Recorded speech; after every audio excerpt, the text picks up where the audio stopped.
Segala puji dan syukur dipanjatkan kepada Allah Subhanahu wa taala. Selawat dan salam kami ucapkan ke atas junjungan besar Nabi Muhammad SAW, para isteri dan keluarga baginda, para sahabat, seterusnya golongan yang mengikuti jejak langkah baginda sehingga hari kiamat. Assalamualaikum warahmatullahi wabarakatuh. InsyaAllah untuk subjek sirah tahun 4 kali ini kita akan belajar tajuk Perang Bani Mustalik dan cerita dusta.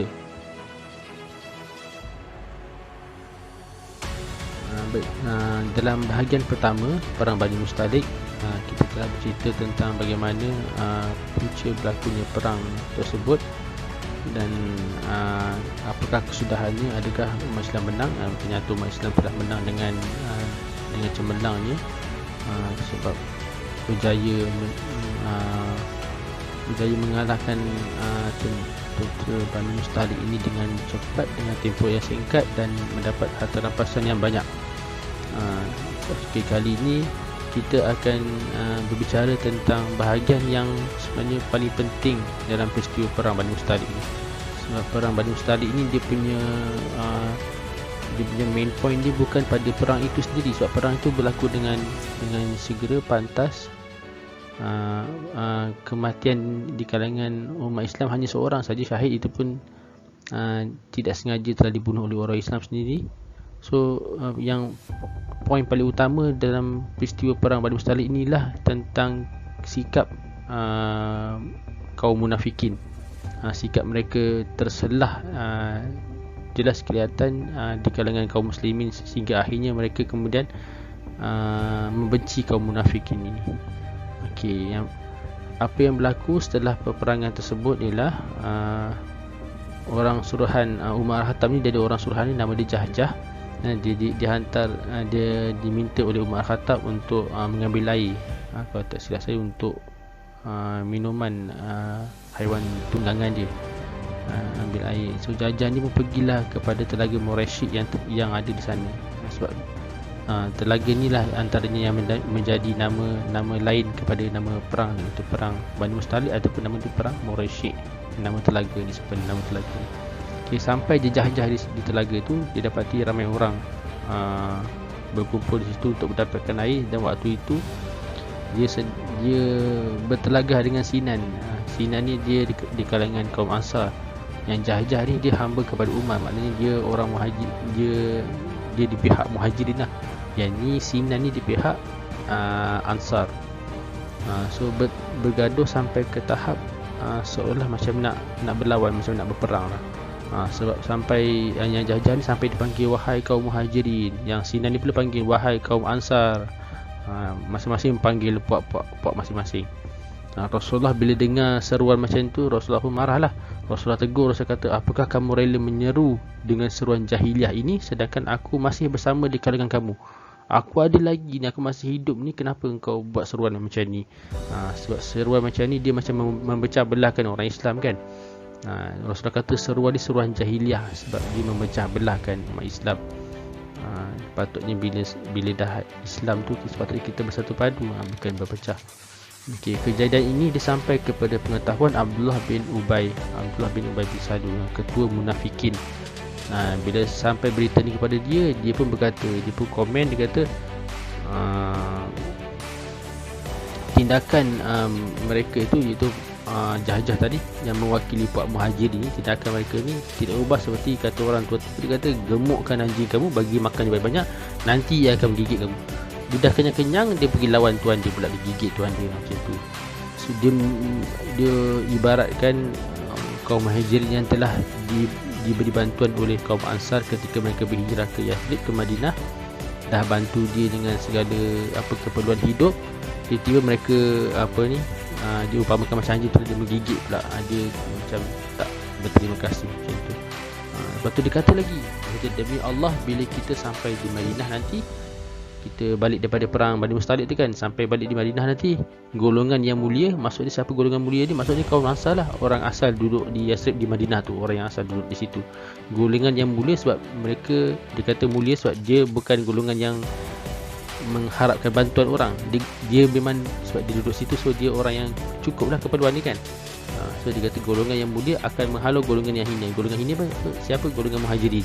Sebab bila masa diorang berhijrah ke Madinah tu, ke Yathrib tu, diorang berhijrah dalam keadaan tidak membawa harta. So diorang mengharapkan sangat bantuan daripada kaum Ansar. So dia maksud dia golongan hina ni ialah kaum Muhajirin. Golongan mulia akan menghalau golongan hina. So bila berita ini disampaikan kepada Rasulullah, Rasulullah buat macam mana? Rasulullah, Umar dia menawarkan, dia kata, Rasulullah biar aku bunuh dia. Umar tahu macam tu, tapi Rasulullah kata jangan, dia kata, sebab bagaimana nanti kalau orang-orang Arab ni yang dengar cerita ni, nanti dia akan kata Rasulullah ni bunuh sahabat dia sendiri. Macam mana Umar, kalau kita bunuh dia, nanti orang-orang akan kata kita telah membunuh sahabat kita sendiri. Sebab dia Abdullah bin Ubay ni dia dah Islam kan. Dia orang Islam juga, cuma dia munafik. Dia orang munafik. So apa yang Rasulullah buat ialah Rasulullah terus minta pasukan tentera Islam ni bergerak dengan cepat, bergerak dengan pantas untuk balik ke Madinah. So bila dia sebab perkampungan Bani Mustalik ini sebenarnya lebih dekat dengan Mekah daripada Madinah. So perjalanan nak balik ke Madinah tu agak jauh. So bila dia terus berjalan, bila Rasulullah perintahkan para sahabat semua terus berjalan, so dia lama-lama dia akan penat dalam perjalanan, dia akan lupa dengan kisah tu, kisah perebutan persaingan mendapatkan air daripada Telaga Murasyid ni. Diorang akan lupa cerita tu sebab kepenatan. Cara Rasulullah, cara berhemah yang Rasulullah lakukan untuk supaya peristiwa ni dia tak jadi lebih teruk lagi.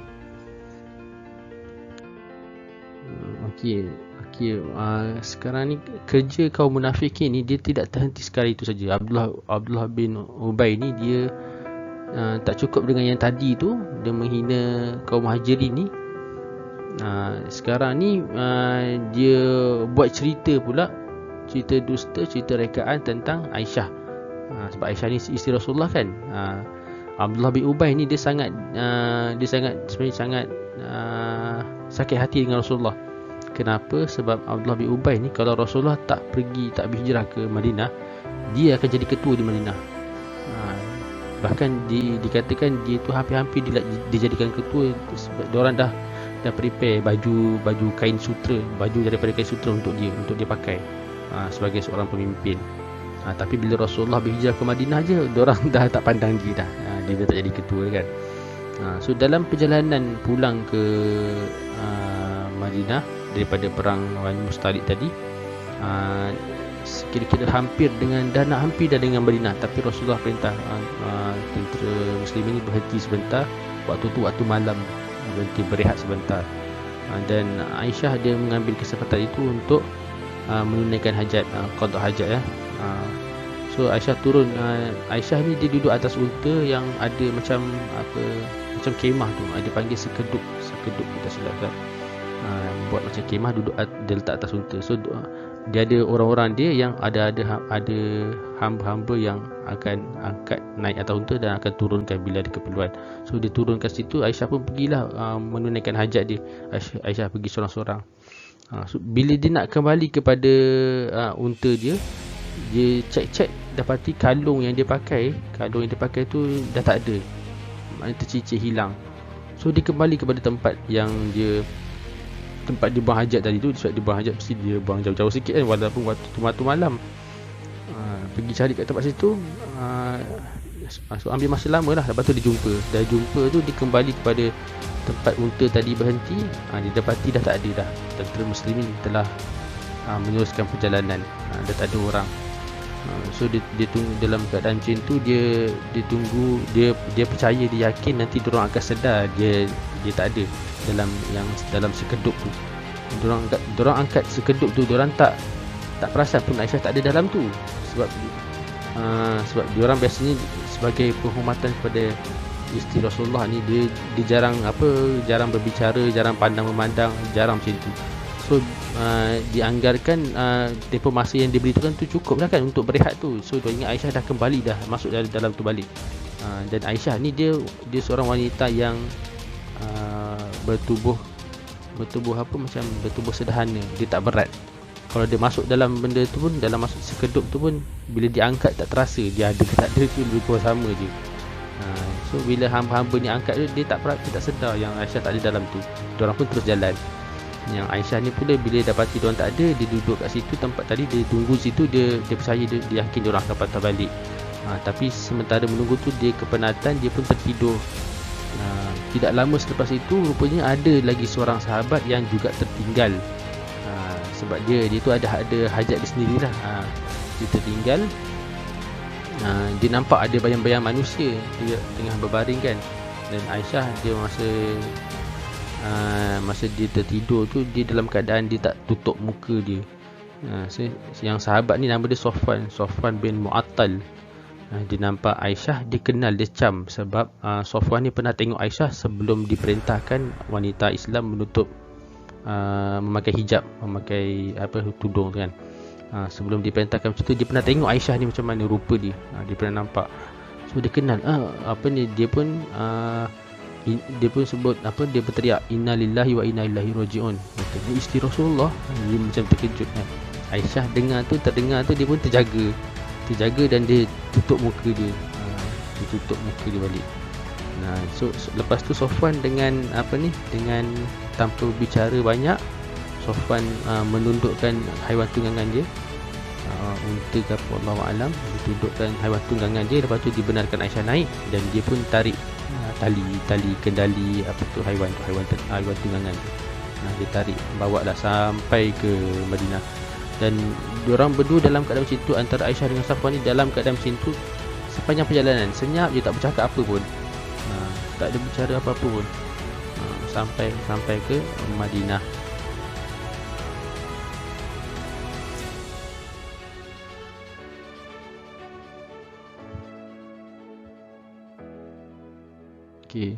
Sampai saja mereka di Madinah, bila Abdullah bin Ubay bin Salul ni, dia perasan yang Aisyah ni balik bersama dengan Safwan. Dia pun mulalah reka cerita. Kenapa dia nak reka cerita? Sebab dia punya dendam dalam hati dia tu dah lama dah dia simpan. Dia sentiasa mencari alasan untuk memburukkan Rasulullah. Kalau tak dapat Rasulullah, dapat keluarga Rasulullah, diburukkan keluarga Rasulullah pun jadilah. So dalam kes ni dia ada peluang, dia nampak Aisyah balik dengan Safwan, dia pun ambil peluang ni untuk buat cerita, untuk memburukkan Rasulullah dengan cara memburukkan Aisyah. So dia buat tuduhan, kata Aisyah dengan Safwan ni buat kerja yang tidak baik. Sebab diorang berdua je kan, buat kerja yang tidak baik. Aisyah pula bila sampai ke Madinah, Aisyah jatuh sakit. So sepanjang Aisyah sakit di Madinah tu, Aisyah dapati ada kelainan sikap pada Rasulullah. Sebab Rasulullah dah dengar dah cerita ni. Abdullah bin Ubay ni dia telah reka cerita, dan cerita tu telah tersebar dah sampai kepada Rasulullah. Rasulullah dah tahu. So yang Aisyah masa tu dia sakit, dia perasan Rasulullah ni tak macam dulu. Biasanya bila kalau dia sakit, Rasulullah dia akan macam lebih lembut dengan Aisyah. Lebih layan dia macam puteri, layan dia sungguh-sungguh lah, layan dia dengan lebih lembut kalau dia sakit kan. So Aisyah perasan Rasulullah tak macam tu dah. So Aisyah pun minta izin kepada Rasulullah untuk diizinkan balik ke rumah mak ayah dia, Abu Bakar Siddiq radhiyallahu anhu. Rasulullah pun izinkan. Masa Aisyah berada di rumah ayah dia, Abu Bakar Siddiq ni, ada satu malam tu, Aisyah, orang Arab ni, dia kalau nak buang hajat, dia buang waktu malam. Orang wanita Arab, dia akan buang waktu malam. So dia keluar, Aisyah ni keluar dengan Ibu Mistah. Mistah ni nama anak dia. Tapi yang Aisyah ni dia keluar dengan ibu kepada Mistah. Dia keluar yang Ibu Mistah ni dalam perjalanan tu nak pergi ke tempat nak buang hajat tu, dia terpijak jubah dia, kain dia yang dia pakai, dia terpijak, betul dia jatuh, dia tersandung jatuh. Masa dia jatuh tu, dia melatah, dia sebut celakalah Mistah. Mistah tu nama anak dia. Dia sebut celakalah Mistah, nama anak dia Mistah tu. Aisyah pun tanyalah, buruknya perkataan kamu ni. Aisyah cakap kan, kenapa? Lepas tu Ibu Mistah dia pun cerita, cerita Aisyah tak tahu ke cerita tentang diri Aisyah ni yang telah tersebar di Madinah sekarang ni. Aisyah kata, cerita apa? Dia pun ceritakan. Dia cerita apa yang Abdullah bin Ubay ni telah reka cerita tentang Aisyah dengan Safwan ni. Dia kata ada buat something yang tak elok sebab dia orang balik ke Madinah berdua saja.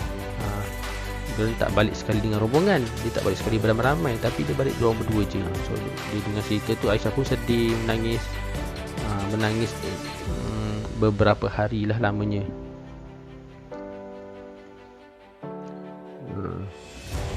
Okey, lepas tu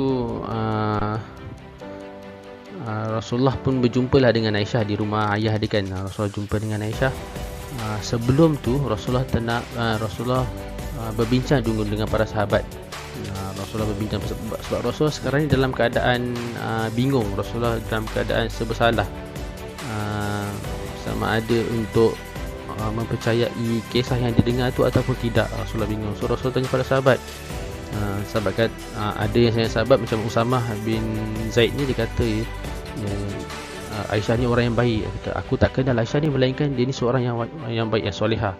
Tapi ada juga sahabat lain yang kata, wahai Rasulullah, ramai lagi wanita lain. Kalau nak ceraikan Aisyah tu pun tak apa, tak ada masalah, sebab ramai lagi wanita lain yang solehah. Macam-macam pandangan lah diorang bagi. So Rasulullah dengar tu, lepas tu Rasulullah berkhutbah. Dia berkhutbah di Masjid Nabawi tu.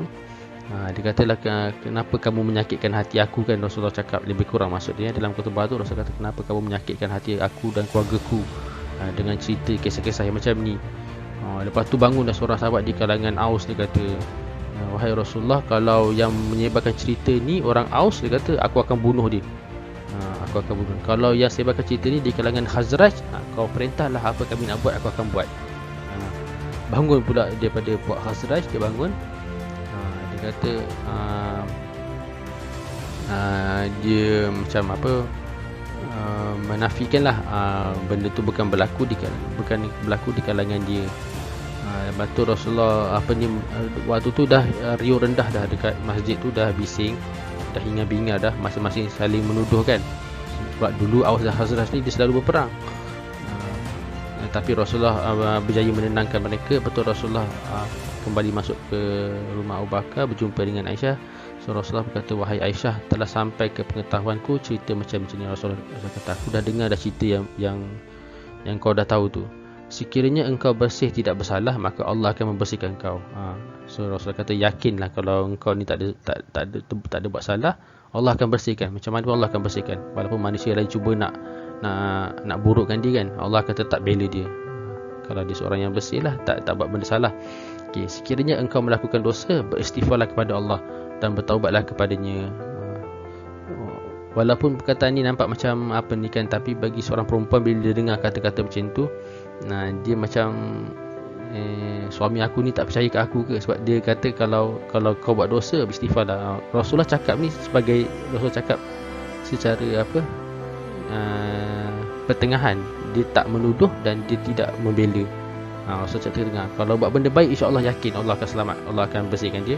Tapi kalau buat salah, Rasulullah kata istighfar dah. Macam tu Rasulullah cakap dengan secara adil lah tu. Dia dikira secara adil lah kan. Dia tak sengit ataupun tak menyebelahi mana-mana. Okey, kemudian bila Rasulullah dah cakap macam tu, Aisyah tanya kepada mak ayah dia, mengapa kalian tidak menjawab pertanyaan Rasulullah? Rasulullah tanya macam tu kan, kenapa tak jawab? Abu Bakar kata, demi Allah, kami tak tahu apa yang harus kami jawab. Tak tahu nak cakap apa dah. Sebab apa yang sebenar berlaku tu diorang tak tahu, diorang tak nampak kan. Tak nampak apa yang sebenar berlaku tu, wallahu alam, diorang tak tahu. Lepas tu Aisyah bercerita. Hadis ni hadis panjang hadis panjang daripada cerita Aisyah sendiri. Aisyah cerita, dia kata, demi Allah, aku merasa terlalu kerdil dan tidak berguna kalau Allah turunkan ayat menceritakan kisah aku. Dia kata, aku rasa kecil sangat waktu tu, pasal tak ada siapa yang nak backup dia, betul-betul backup dia 100%, tak ada siapa. Rasulullah macam tengah-tengah. Sebab Rasulullah bukan Rasul seorang je, dengan Abu Bakar, dengan semua para sahabat pun macam tu. Sebab tak tahu apa kisah yang sebenarnya, diorang tak tahu, diorang tak nampak benda yang sebenar berlaku kan. So Aisyah kata, aku merasa terlalu kerdil sebab tak ada orang bela aku ni, tak ada orang yang defend aku ni. Dan aku rasa aku ni seorang yang tidak berguna kalau Allah turunkan ayat menceritakan kisah aku. Ceritakan kisah aku macam sebagaimana yang kisah yang dah viral, yang diviralkan oleh Abdullah bin Ubay tu. Maka pada saat kedua orang tua aku tutup mulut tentang diriku, sebab Abu Bakar kata aku tak tahu nak cakap apa pun, sebab tak tahu benda yang sebenar kan. Aku sangat sedih dan tangisanku semakin curah. Dia semakin semakin kuat dia menangis. Lepas tu pada waktu tu juga, bila masing-masing senyap diam, tiba-tiba Rasulullah ni dia dalam keadaan macam nak pitam, sebab waktu tu Rasulullah sedang menerima wahyu. Dia punya kepala dia berpeluh-peluh. Rasulullah waktu tu macam rasa berat sangat, rasa sakit sangat berat sebab Rasulullah sedang menerima wahyu. Lepas tu bila Rasulullah dalam keadaan elok balik, Rasulullah sedar balik, Rasulullah kata, terimalah berita baik wahai Aisyah, Allah telah menurunkan ayat tentang kesucian ini. Allah dah turunkan ayat yang membela Aisyah ni. Allah membenarkan Aisyah ni, dan Allah menafikan cerita yang dibawa oleh Abdullah bin Ubay. Maknanya Aisyah yang betul, Abdullah bin Ubay salah. Sebenarnya ayat ni turun agak lewat, lebih daripada 20 hari, ada yang kata sampai sebulan. Sebab itulah Aisyah ni dalam keadaan yang dia kata tadi tu, dia rasa macam dia kerdia sangat sebab dah tempoh yang lama. Tak ada siapa yang membela dia kan, tak ada siapa yang boleh cakap secara yakin yang Aisyah ni betul-betul tak buat benda tu, sebab diorang tak nampak apa yang berlaku kan. So Allah turunkan dalam surah An-Nur ayat 11, sesungguhnya orang-orang yang membawa berita bohong itu adalah dari kalangan golonganmu sendiri. Sebab Abdullah bin Ubay itu kan orang Islam juga kan, Islam di Madinah. Janganlah kamu kira bahawa berita bohong itu buruk bagi kamu, bahkan ia adalah baik bagi kamu. Tiap-tiap seorang dari sebab berita buruk ni, kalau orang mereka cerita tentang kita, orang fitnah kita yang dapat pahala kan, orang dapat dosa.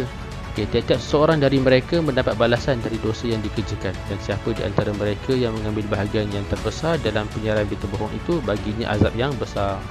Siapa yang ambil part paling besar, yang mula start cerita tu, mula start sebarkan tu, dia lah yang dapat dosa paling besar.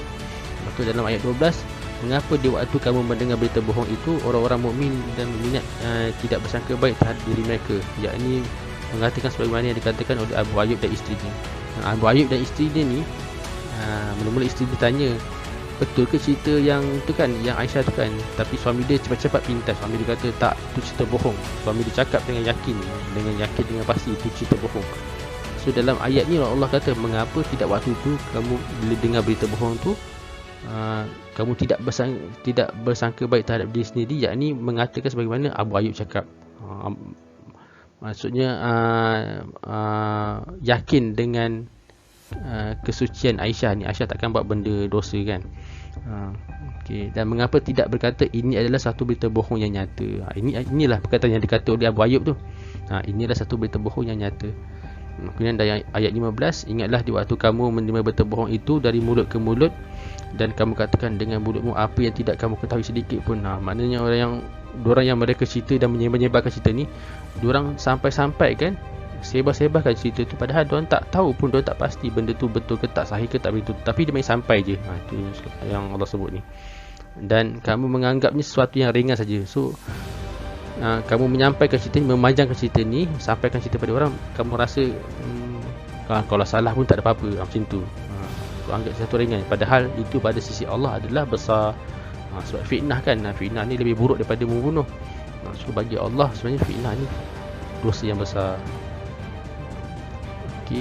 Sekadar itu saja. So Aisyah ni telah dibela oleh Allah Subhanahu Wa Taala. Tak ada manusia atas dunia, termasuk Rasulullah SAW sendiri pun tak dapat nak bela dia, sebab manusia sebelemah kan, tak nampak peristiwa sebenar yang berlaku. So Rasulullah bersikap adil. Rasulullah kata kalau benda tu betul, jangan risau, Allah akan protect. Tapi kalau benda tu salah, Rasulullah bersikap adil lah dengan cakap macam tu. Tapi Aisyah selepas peristiwa itu, selepas mendengar wahyu daripada yang diterima oleh Rasulullah SAW tu, ibu dia cakap, ibu dengan ayah dia perintah kat dia minta maaf kepada Rasulullah, minta maaf dan berterima kasih kepada Rasulullah. Tapi Aisyah kata, aku tidak akan minta maaf dan berterima kasih kepada kepada suami dia, itu Rasulullah SAW. Sebab yang protect aku betul-betul, dia protect aku 100%, yang membersihkan aku ialah Allah SWT. So aku akan bersyukur hanya pada Allah je. So ini apa yang Aisyah kata ni, dia bukan satu perkataan yang tidak hormat pada Rasulullah. Dia bukan tanda dia tak hormat. Dia hormat Rasulullah, dia hormat Rasulullah.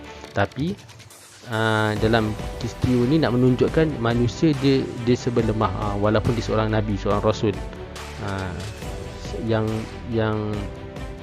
tahu apa yang berlaku kat dunia ni keseluruhannya hanya Allah SWT saja. So dia kata dia hanya akan berterima kasih atau hanya bersyukur pada Allah SWT sebab Allah telah membersihkan dia. Okey, wallahu alam. Sekian saja. Assalamualaikum warahmatullahi wabarakatuh.